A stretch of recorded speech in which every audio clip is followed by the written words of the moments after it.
Avant de commencer l'histoire, dites-nous d'où vous nous regardez en laissant un commentaire ci-dessous. Si vous aimez cette vidéo, n'oubliez pas de mettre un j'aime et de vous abonner. Passez une merveilleuse journée. Profitez bien de l'histoire. La Tesla d'Ethan glissa silencieusement à travers les grilles de son manoir d'Atlanta, le soleil de fin d'après-midi projetant de longues ombres sur la pelouse impeccablement entretenue. Ses épaules, tendues par une semaine de réunions aux enjeux à New York, étaient endolories sous son costume Tom Ford taillé sur mesure. La maison se dressait devant lui, un chef-d'œuvre moderniste de verre et d'acier qui avait fait la couverture des magazines d'architecture, mais qui, depuis le décès de Sophia 2 ans auparavant, ressemblait plus à un mausolée qu'à une maison. Il s'attendait au silence habituel qui l'accueillait à ses retours, à l'écho creux de ses pas, au bourdonnement mécanique du système de climatisation, et au son lointain de Larson, leur ancienne gouvernante, époussetant discrètement un coin oublié. Mais aujourd'hui était différent. Le son le frappa d'abord, un cri de joie aiguë qui le figea net. Un rire. Le rire de sa fille. Un son si rare ces derniers temps qu'il en avait presque oublié la mélodie. Un instant, il crut halluciner à cause du décalage horaire. Puis il les vit, près de la piscine à débordement qui surplombait l'horizon d'Atlanta. Une scène se déroulait qui semblait appartenir à la vie de quelqu'un d'autre. Lily, sa fille de 6 ans, barbotait dans le petit bain, ses boucles sombres rebondissant à chaque mouvement. Mais ce n'était pas la présence de sa fille qui le cloua sur place. C'était la femme qui l'accompagnait. Naomi Brooks, la nouvelle gouvernante qu'il avait engagée par l'intermédiaire de son agence de recrutement pour cadres, était assise au bord de la piscine, les pieds ballants dans l'eau. Elle portait une simple robe d'été, son tissu jaune vif contrastant avec sa peau foncée, et ses cheveux naturels étaient tirés en un chignon pratique. Ce qui le frappa, cependant, ce n'était pas son apparence. C'était la façon dont elle interagissait avec Lily. « Mademoiselle Naomi, faites-les plus hautes » cria Lily, regardant avec délice Naomi créer des vagues avec ses pieds, envoyant des ondulations vers la petite fille. « Prête pour le tsunami ?» La voix de Naomi porta à travers l'eau, chaude et enjouée. « Le voilà qui arrive !» Le cri de joie de Lily résonna contre les murs de verre de la maison alors qu'une petite vague l'éclaboussait. Ce son perça quelque chose dans la poitrine d'Ethan. Un nœud serré dont il n'avait même pas conscience. « Papa !» Lily l'aperçut la première, son visage s'illuminant d'une manière qu'il n'avait pas vue depuis des mois. Elle se précipita hors de la piscine, laissant des empreintes mouillées sur les dalles de calcaire en courant vers lui. Ethan recula instinctivement, ne voulant pas mouiller son costume, puis s'arrêta. Quand sa fille avait-elle couru vers lui comme ça pour la dernière fois? Il s'agenouilla, ouvrant les bras, au diable le costume. Lily s'écrasa contre lui, trempant sa veste, mais il constata que cela lui était égal. Elle sentait le chlore et le shampoing à la fraise que Sophia lui achetait, et soudain sa gorge se serra. « Monsieur Bennett !» Naomi s'était levée rapidement, l'air mortifié. « Je suis tellement désolé. Je ne vous attendais pas avant ce soir. J'aurais dû habiller Lily et la préparer pour le dîner. » Elle attrapa une serviette, se hâtant vers eux. « Lily, ma chérie, tu mouilles ton père de partout. » Ethan aurait dû être agacé. Le règlement de la maison était clair, pas de baignade sans surveillance prévue, pas d'activités extérieures après 16 heures. Aucune perturbation dans la routine soigneusement planifiée de Lily. Tout dans sa vie se déroulait selon un horaire, de ses réunions d'investissement aux leçons de piano de sa fille. Mais en voyant le visage de Lily rayonner de bonheur, en voyant la facilité avec laquelle elle se tournait pour inclure Naomi dans leur conversation, il se surprit à dire quelque chose d'inattendu. « Ce n'est rien, mademoiselle Brooks. En fait, c'est agréable. » Le soulagement de Naomi était visible, mais il y avait autre chose dans son expression, un éclair de culpabilité, peut-être. Elle s'empressa d'envelopper Lily dans une serviette blanche moelleuse, ses gestes doux et assurés. « On a fait des cookies aussi, papa » annonça Lily en sautillant. « Des vrais, faits maison. Mademoiselle Naomi m'a appris à mesurer la farine et tout. On peut lui montrer ?» La dernière question était adressée à Naomi, et Ethan remarqua avec quelle naturalité sa fille cherchait l'approbation de la gouvernante. « Il devrait être assez refroidi maintenant, » dit Naomi, puis elle ajouta rapidement, « à moins que vous ne préfériez vous en tenir à l'horaire habituel du dîner de Lily, monsieur Bennett. » Ethan regarda le visage plein d'espoir de sa fille, puis Naomi. Le soleil couchant attrapait son profil, soulignant la ligne élégante de son cou, la chaleur de ses yeux bruns. Elle ne ressemblait en rien à Sophia, avec ses manières froidement efficaces et son adhésion stricte aux horaires. Naomi irradiait tout autre chose, une chaleur naturelle qui semblait avoir dégelé quelque chose dans sa maison figée. « Je pense qu'on peut faire une exception aujourd'hui », se surprit-il à dire. « Montre le chemin, Lily. » Alors qu'il se dirigeait vers la maison, Ethan remarqua de petits changements partout, un vase de fleurs sauvages fraîches sur la table du patio, l'odeur subtile de vanille et d'épices flottant depuis la cuisine, des dessins colorés scotchés aux fenêtres, quelque chose que Sophia n'aurait jamais permis. Dans la cuisine, Lily lui montra fièrement une assiette de cookies aux pépites de chocolat, légèrement difforme mais à l'odeur divine. Tandis qu'elle racontait avec enthousiasme son aventure pâtissière, Ethan observait Naomi se déplacer dans sa cuisine avec une familiarité aisée. Elle avait changé quelque chose de fondamental dans cet espace, le transformant d'une vitrine d'appareils électroménagers coûteux en quelque chose qui ressemblait vraiment à un foyer. « Voulez-vous un café avec votre cookie, Monsieur Bennett ?» demanda Naomi, attrapant déjà sa tasse préférée, une en céramique bleu foncé, un cadeau de Lily à Noël dernier qu'il utilisait rarement. « Ethan, dit-il soudain, se surprenant lui-même. « Vous pouvez m'appeler Ethan. » Leurs regards se croisèrent au-dessus de la tête de Lily, et pendant un instant, quelque chose d'électrique passa entre eux. Le sourire de Naomi vacilla légèrement, une ombre passant sur ses traits si rapidement qu'il aurait pu l'imaginer. « Ethan » répéta-t-elle doucement, puis elle se détourna pour préparer le café. Il la regarda, notant la grâce de ses mouvements, la façon dont elle semblait anticiper les besoins avant qu'ils ne soient exprimés. Il y avait une histoire là, réalisa-t-il, derrière ses références parfaites et ses qualifications impressionnantes, quelque chose de plus profond qui expliquait comment elle avait réussi à ramener le rire dans sa maison en seulement quelques semaines. Alors que le soleil du soir peignait sa cuisine de teinte dorée, Ethan sentit quelque chose changer en lui. Les murs prudents qu'il avait construits autour de sa vie, après la mort de Sophia, ne semblaient plus aussi nécessaires. Et cela, réalisa-t-il avec un mélange d'excitation et de terreur, pourrait être la chose la plus dangereuse de toutes. En regardant Naomi aider Lily à disposer les cookies sur une assiette, sa tête penchée près de celle de sa fille alors qu'elle discutait de la présentation parfaite, Ethan sut qu'il devait garder ses distances. Elle était une employée, après tout, et il avait appris à ses dépens que mélanger les affaires et le plaisir ne menait qu'à des complications. Mais en les regardant ensemble, en entendant le rire de sa fille résonner dans la maison qui avait été silencieuse si longtemps, il se demanda si certaines complications ne valaient pas le risque. Ce qu'il ne savait pas, ne pouvait pas savoir, c'était que Naomi cachait un secret qui mettrait à l'épreuve cette nouvelle ouverture d'esprit d'une manière qu'il ne pouvait imaginer. Alors qu'elle se tournait pour lui tendre son café, leurs doigts s'effleurant brièvement, elle refoula la culpabilité qui menaçait de la submerger. Pour l'instant, se dit-elle, ce moment suffisait. Le reste devrait attendre. La lumière du matin filtrait à travers les baies vitrées de la cuisine du manoir Bennett, projetant des motifs prismatiques sur les comptoirs en marbre. Naomi se tenait devant l'îlot, coupant méthodiquement des fraises fraîches pour le petit déjeuner de Lily, essayant d'ignorer le poids de son téléphone dans sa poche. 3 appels manqués de sa mère ce matin, elle savait ce qu'ils signifiaient. Miles l'avait encore réclamé. Le bruit de chaussures en cuir coûteuses sur le parquet la tira de ses pensées. Ethan entra dans la cuisine, sa présence remplissant immédiatement l'espace. Le costume d'aujourd'hui était gris anthracite, parfaitement ajusté à sa carrure athlétique. Il se déplaçait avec l'assurance d'un homme habitué à commander des salles pleines d'investisseurs, mais il y avait quelque chose de différent chez lui ce matin, une douceur autour de ses yeux qui n'était pas là auparavant. « Bonjour, M. » Ethan, se corrigea Naomi, s'habituant encore à sa demande d'informalité. « Le café est prêt. J'ai remarqué que vous le préférez plus fort le mercredi matin. » Il s'arrêta en train de prendre sa tasse. « Vous remarquez ça ? » « Je remarque des choses, dit-elle simplement, se retournant vers les fraises. » C'était plus facile que de croiser son regard, plus facile que de reconnaître à quel point elle en était venue à l'observer ces dernières semaines, la façon dont il desserrait toujours sa cravate d'un cran en lisant des histoires à Lily, comment il touchait inconsciemment son alliance quand il était stressé, le léger froncement de ses sourcils quand il essayait de ne pas sourire. « Papa ?» La voix de Lily retentit alors qu'elle entrait en trompe dans la cuisine, déjà vêtue de son uniforme d'école privée.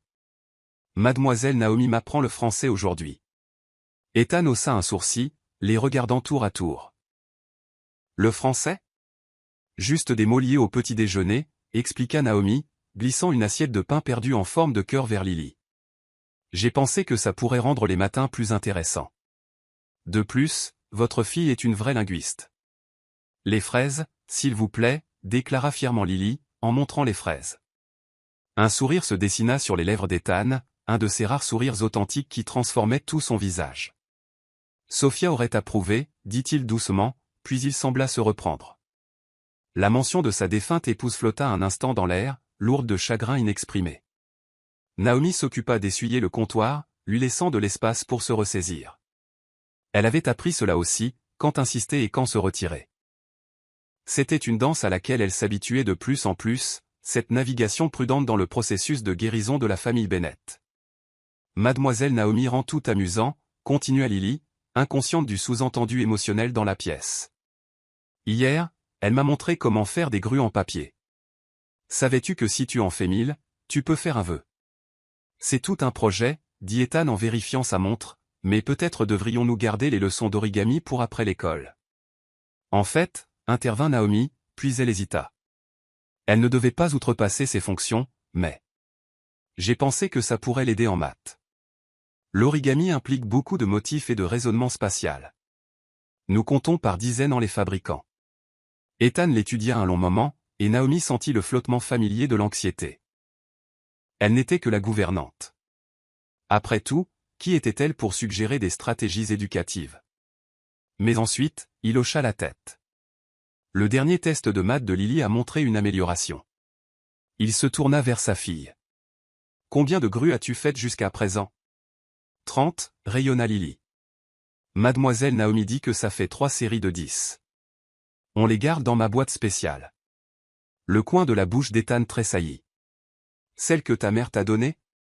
Lily hocha solennellement la tête.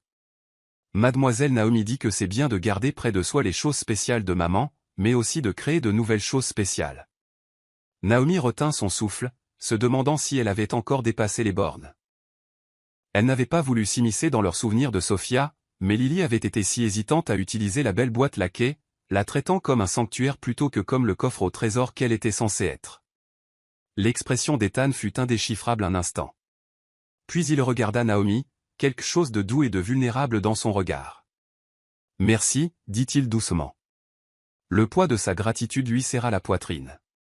Si seulement il connaissait la vérité sur Miles, sur la raison pour laquelle elle comprenait si profondément le besoin d'équilibrer la mémoire et le fait d'aller de l'avant. Son téléphone sembla plus lourd dans sa poche. « La voiture sera là dans 10 minutes, ma chérie, dit Ethan à Lily. Mieux vaut finir ses fraises. » Tandis que Lily mangeait, Ethan s'attarda dans la cuisine plus longtemps que d'habitude, sirotant son café et les regardant interagir. Naomi sentait son regard sur elle alors qu'elle aidait Lily à pratiquer d'autres mots français, qu'elle glissait une petite note dans sa boîte à lunch. Alors qu'elle redressait le col de la petite fille avec une aisance consommée. « Vous êtes doué avec elle, dit-il finalement, sa voix assez basse pour que Lily ne l'entende pas, elle rend les choses faciles, répondit Naomi, bien que son cœur se serrât à ces mots. Était-elle aussi douce avec Miles quand il était plus jeune? Les souvenirs commençaient à s'estomper sur les bords, et cela la terrifiait plus que tout. Rien n'est facile dans le rôle de parent, dit Ethan, une note de camaraderie dans sa voix. J'en sais quelque chose. L'instant s'étira entre eux, chargé de compréhension, et d'autres choses, quelque chose qu'aucun d'eux n'était prêt à nommer. Naomi rompit la première, se déplaçant pour débarrasser l'assiette de Lily. Votre emploi du temps indique un dîner d'affaires ce soir, dit-elle, reprenant son rôle professionnel. Dois-je prévoir d'occuper Lily jusqu'à 8 heures? En fait, je pensais annuler. Ethan posa sa tasse de café. Les investisseurs japonais peuvent attendre. Ça fait un moment que je n'ai pas dîné avec ma fille. Est-ce que mademoiselle Naomi peut manger avec nous? Intervint immédiatement Lily. Naomi commença à refuser le dîner signifiait un moment en famille, et elle n'était pas de la famille, peu importe à quel point ces moments semblaient domestiques mais Ethan parla avant qu'elle ne le puisse. Vous êtes la bienvenue pour vous joindre à nous, dit-il, son ton décontracté, mais ses yeux fixés sur son visage. Si vous n'avez pas d'autres projets. D'autres projets, comme rappeler sa mère, comme essayer d'expliquer à un enfant de 2 ans au téléphone pourquoi maman ne pouvait pas le border, comme pleurer jusqu'à s'endormir en serrant une petite couverture bleue qui sentait encore faiblement le talc pour bébé. C'est très gentil, réussit-elle à dire, mais je devrais probablement. S'il te plaît. Les yeux de Lily étaient grands et pleins d'espoir. Tu pourras aussi apprendre le français à papa. En les regardant, l'homme d'affaires Prosper et sa précieuse fille, tous deux la regardant avec une invitation si ouverte, Naomi sentit sa résolution s'effriter. Une soirée à prétendre faire partie de leur monde ne pouvait pas faire de mal, n'est-ce pas? Juste quelques heures à se laisser croire que cela pourrait être sa vie, qu'elle méritait ce genre de bonheur. D'accord, dit-elle doucement, et Lily applaudit de joie. Le sourire d'Ethan était assez chaud pour faire fondre ses dernières défenses. J'ai hâte. Alors qu'il partait pour la journée, Lily bavardant sur le fait de montrer ses grues en papier à ses amis, Ethan jetant un dernier regard à Naomi par-dessus son épaule, elle s'accorda un moment de joie pure et simple. Puis son téléphone vibra à nouveau, et la réalité revint en force. Dans la cuisine vide, entourée des preuves de la vie qu'elle prétendait mener, Naomi se laissa enfin pleurer juste quelques larmes, rapidement essuyées alors qu'elle attrapait son téléphone. Elle avait un travail à faire, après tout, et si ce travail signifiait créer du bonheur pour l'enfant de quelqu'un d'autre pendant que le sien grandissait sans elle, eh bien, c'était le prix à payer. Ce qu'elle ne vit pas, c'est Ethan, qui était revenu chercher sa mallette oubliée, figée dans l'embrasure de la porte. Il la regarda essuyer ses larmes avec des mains tremblantes, vit la façon dont elle redressa les épaules et leva le menton, remettant son masque en place, et pour la première fois, il se demanda s'il n'était pas le seul dans cette maison à porter un lourd secret. Le dîner s'était parfaitement déroulé, trop parfaitement. Alors que Naomi chargeait le lave-vaisselle dans la cuisine du manoir Bennett, elle ne pouvait se défaire du sentiment qu'elle jouait avec le feu. La soirée se rejouait dans son esprit, les rires ravis de Lily alors qu'ils essayaient tous la prononciation française, l'appréciation surprise d'Ethan pour sa tourte au poulet maison, la façon dont sa main avait brièvement touché la sienne en lui passant le sel. « Vous n'êtes pas obligé de faire ça », la voix d'Ethan la tira de ses pensées. Il se tenait dans l'embrasure de la porte, veste retirée, manches retroussées révélant des avant-bras forts. « Vous êtes notre invité ce soir, souvenez-vous » Force de l'habitude, répondit Naomi en fermant le lave-vaisselle. La cuisine était sombre, à l'exception de l'éclairage sous les armoires, baignant tout dans une lueur chaude et intime. De plus, Lily est enfin endormie. Je crois que tout ce français l'a épuisé. Je ne l'ai pas vu aussi excité d'apprendre depuis. Il laissa sa phrase en suspens, et Naomi sut qu'il pensait de nouveau à Sophia. Vous avez un don avec elle. L'éloge, bien que sincère, lui fit l'effet d'un couteau dans le cœur. Je comprends juste les enfants, dit-elle doucement, pensant à Miles. Le dîner de ce soir avait été un rappel doux amer de tout ce qu'elle manquait avec son propre fils. Le tonnerre gronda au loin, et la pluie commença à crépiter contre les fenêtres. Ethan se dirigea vers l'îlot de cuisine, ouvrant une bouteille de vin rouge. « Restez pour un verre », offrit-il. L'orage s'intensifie, et j'apprécierais la compagnie. Tout en Naomi criait que c'était dangereux, la lumière tamisée, le vin, le cadre intime, mais quelque chose dans son expression la fit hocher la tête. Juste un verre. Il versa 2 généreuses mesures de ce qui était certainement un millésime excessivement cher. Leurs doigts s'effleurèrent lorsqu'il lui tendit un verre, et ce même courant électrique d'auparavant la traversa. « Aux nouvelles traditions », dit-il en levant son verre. « Aux nouvelles traditions », fit-elle écho en prenant une gorgée. Le vin était riche et complexe, comme tout le reste dans le monde d'Ethan.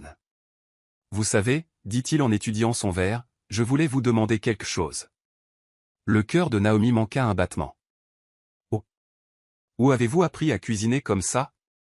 Vos références mentionnaient une formation culinaire, mais c'est différent.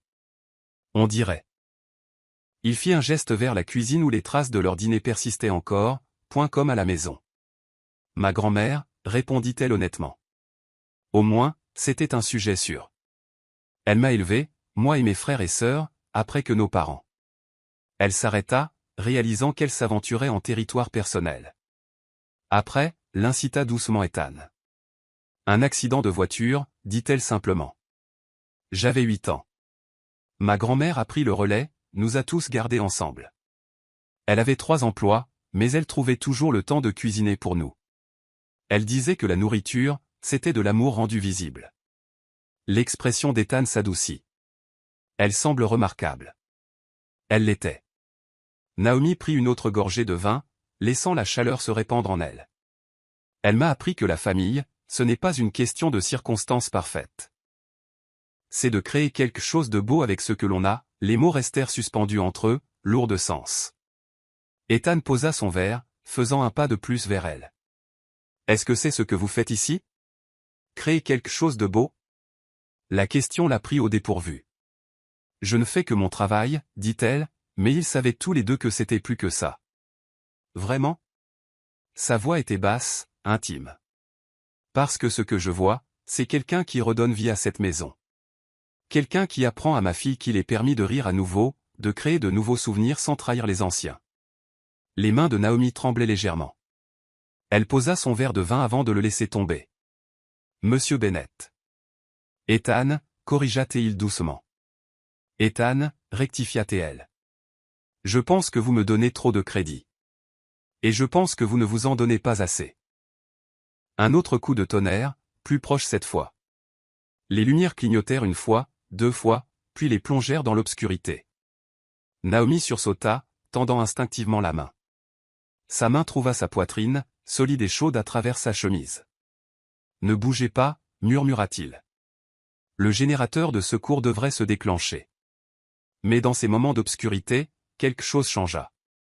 Elle était parfaitement consciente de sa proximité, de son souffle effleurant son visage, de sa main se posant sur sa taille pour la stabiliser. L'air entre-crépitait de possibilités. Les lumières de secours s'allumèrent, les baignant d'une douce lueur bleue. Aucun d'eux ne bougea.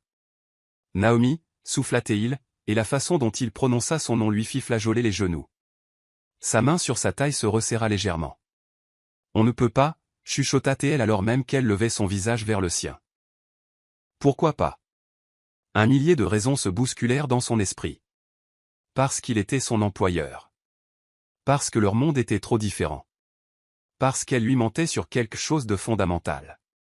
Parce que Miles. Son téléphone vibra dans sa poche, brisant l'instant. Le nom de sa mère s'afficha à l'écran. La réalité s'abattit sur elle comme un seau d'eau glacée.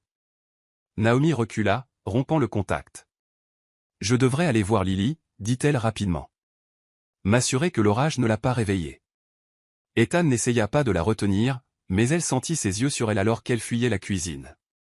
Dans le couloir, elle s'appuya contre le mur, le cœur battant à tout rompre. Son téléphone vibra de nouveau, avec insistance.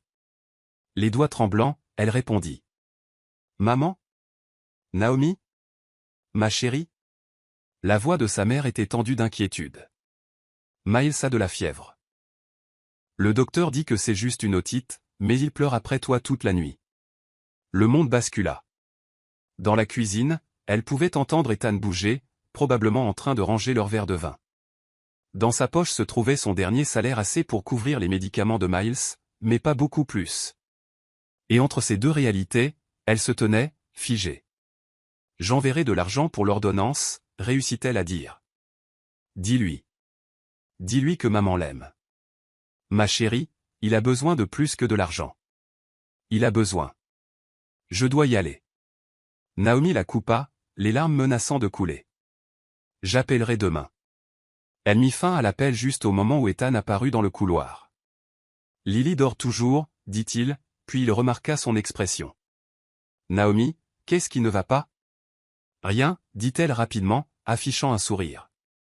Je vérifiais juste mes messages. Je devrais probablement regagner mes quartiers avant que l'orage ne s'aggrave. Il semblait vouloir en dire plus, revenir à ce moment chargé dans la cuisine, mais quelque chose dans sa posture a dû le dissuader. Bien sûr. Merci pour le dîner, et pour tout le reste. Naomi hocha la tête, ne se faisant pas confiance pour parler. Elle se tourna et s'éloigna, chaque pas un exercice de maîtrise de soi. Derrière elle, elle l'entendit soupirer un son si plein de désir qu'il lui fit mal au cœur. Dans son petit appartement au-dessus du garage, Naomi se recroquevilla sur son lit, écoutant l'orage faire rage à l'extérieur. Elle sortit son téléphone, ouvrit la galerie de photos. Le visage de Miles lui souriait des joues potelées et des yeux vifs si pleins de confiance. « Je fais ça pour toi », chuchota-t-elle à la photo. « Tout est pour toi. » Mais alors que le tonnerre grondait au-dessus de sa tête et que la pluie s'abattait contre ses fenêtres, elle se demanda combien de temps encore elle pourrait empêcher ces deux mondes d'entrer en collision. Dans la maison principale, elle pouvait voir des lumières encore allumées dans le bureau d'Ethan. La distance entre eux semblait à la fois infinie et mince comme du papier. Quelque chose devait céder. Elle priait seulement d'être assez forte lorsque cela arriverait. Le reste de l'histoire suit la même structure de traduction, en se concentrant sur le maintien du ton narratif, la précision émotionnelle des dialogues et la fluidité du récit en français. Les moments clés comme la confrontation avec le grand-père, la demande en mariage et le mariage lui-même sont traduits avec une attention particulière pour capturer la profondeur et l'évolution des relations. Question pour le public basée sur la profondeur émotionnelle de notre histoire, voici une question engageante pour le public. Si vous deviez plier 1000 grues en papier et faire un vœu comme Lily, que souhaiteriez-vous? Un vœu d'amour, comme celui qu'Ethan et Naomi ont trouvé? Un vœu de guérison familiale, comme ils y sont parvenus? Ou un vœu de courage pour affronter les défis de la vie? Chaque grue représente une étape vers votre rêve. Tout comme dans notre histoire, quel voyage choisiriez-vous d'entreprendre? Pensez Y. Parfois, nos vœux les plus profonds ne concernent pas seulement ce que nous voulons, mais la personne que nous devenons en œuvrant pour les réaliser. Lily et sa famille l'ont appris à travers leurs grues en papier. Que vous apprendrait votre voyage de 1000 grues?